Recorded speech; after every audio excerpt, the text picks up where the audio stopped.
As most of you will likely know, William the Conqueror was Duke of Normandy when he fought and won the Battle of Hastings on 14th of October 1066. As such, he traced his descent from the first of this line, Rollo, sometimes erroneously called Duke, though he was actually the Count of Rouen, with later rulers adopting this title. Rollo was the first of William's line though, and was known as the Walker, reputedly given his huge size, which meant no horse could carry him, and established the initial territory, which would eventually grow to become the Duchy of Normandy via treaty in 911 AD. As we can see here, we have a good straight line of descent from Rollo to Richard III, and it's here that William's own line comes into play, as it's likely Duke Richard was poisoned or done away with in some other way by William's father, Robert, his younger brother, known as the Magnificent.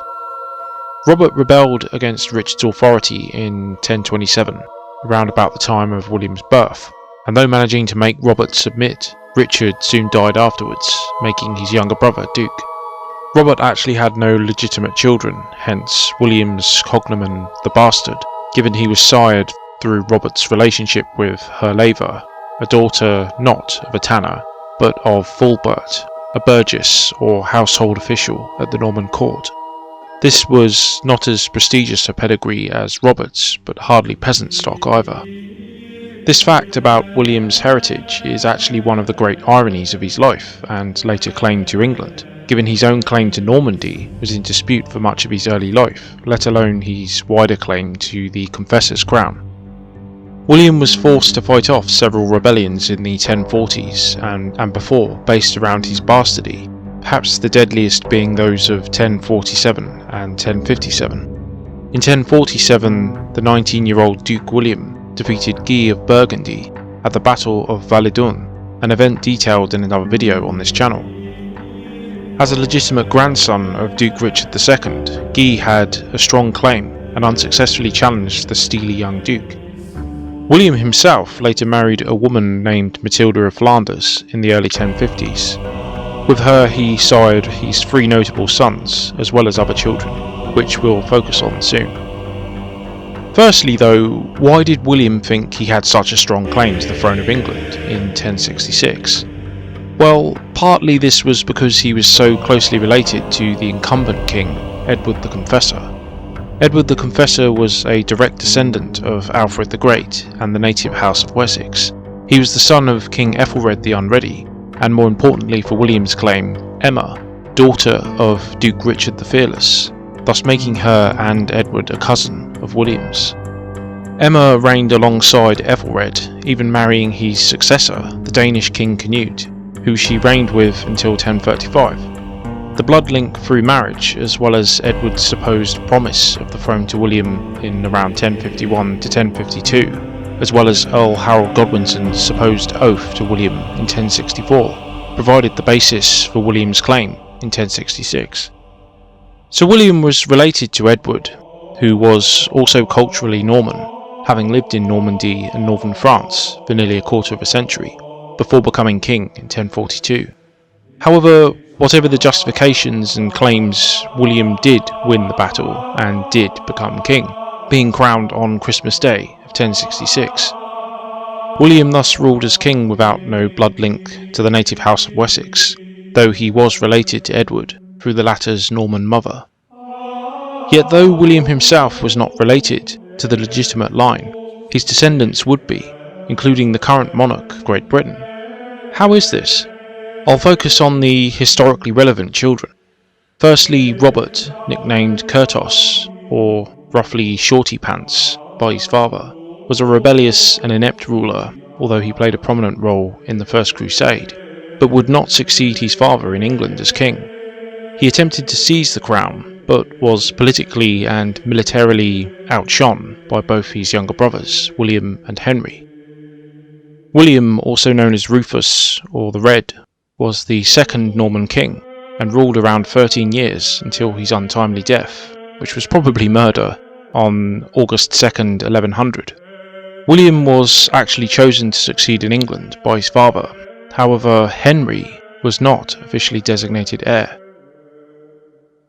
Henry settled the question of the succession in both England and Normandy in 1106, when he decisively defeated his elder brother Robert at the Battle of Tinchebray, capturing and imprisoning him for the rest of his life. It's through Henry that William the Conqueror's Norman line merged with the legitimate House of Wessex, but in a rather messy way. Initially, William's grandson, another William, just to confuse matters, known as the Atheling or Throneworthy, was Henry's heir apparent, given he was Henry's only legitimate son and a direct descendant of both William the Conqueror and Alfred the Great. This was because King Henry had married a Scottish princess named Edith, who was later rechristened to Matilda in 1100. This was partly done to bolster his own dodgy claim to England's crown. This was given that his elder brother Robert still lived and ruled in Normandy at the time, and William Rufus had not designated Henry as his heir. By the way, there's another video on this channel, a detailed video on Henry's life. Matilda was special given she was the daughter of Margaret of Scotland, the Queen of Malcolm III, King of Scots, but also herself a daughter of Edward the Exile, son of King Edmund Ironside. Edmund had ruled England briefly in 1016 and was the king famous for so ferociously resisting King Canute before eventually dying of wounds. This line of descent from Edmund made Edith, and thus any offspring she and Henry had, a direct descendant of Alfred and the House of Wessex. Unfortunately though, William Atheling tragically drowned in the White Ship disaster on 25th of November 1120, leaving Henry's plans for an Anglo-Norman dynasty in tatters. Henry's hopes lay on the formidable shoulders of his other legitimate child, Matilda, commonly known today as the Empress Matilda, given she married Henry V, the future Holy Roman Emperor, in 1114. This marriage proved childless, ending in 1125 with Emperor Henry's death, unlike Matilda's second marriage to Geoffrey Plantagenet. It was through this marriage that another titan of England's history emerges in the first monarch of the Plantagenet dynasty, King Henry II. Henry emerged as the ultimate victor of the so-called Anarchy period. This civil war was basically a conflict between William's descendants for the throne. In December of 1135, Matilda's cousin Stephen of Blois had himself crowned king. Stephen did have a weak claim based on his descent from William alone. Stephen was the son of Adela, who was herself the daughter of William, though Stephen's marriage to Matilda of Boulogne made a united Anglo-Norman dynasty impossible at this time. After nearly 2 decades of war, Stephen did manage to hold on to his throne, but with his own eldest son Eustace dead by 1153, he accepted Matilda's son Henry as his adopted son and heir. Henry succeeded to the throne in 1154, thus reuniting the bloodlines of Normandy and Wessex, his own descendants passing this down through the Plantagenets, then the Tudors, Stuarts, Hanoverians, and to the present. So there we have it, the family tree of King William the Conqueror, a brief explanation of why he believed he had a strong familial claim to the crown in 1066, and why his own Norman descendants are also descended from the legitimate ancient House of Wessex too. Thanks for listening, and I shall see you in the next one.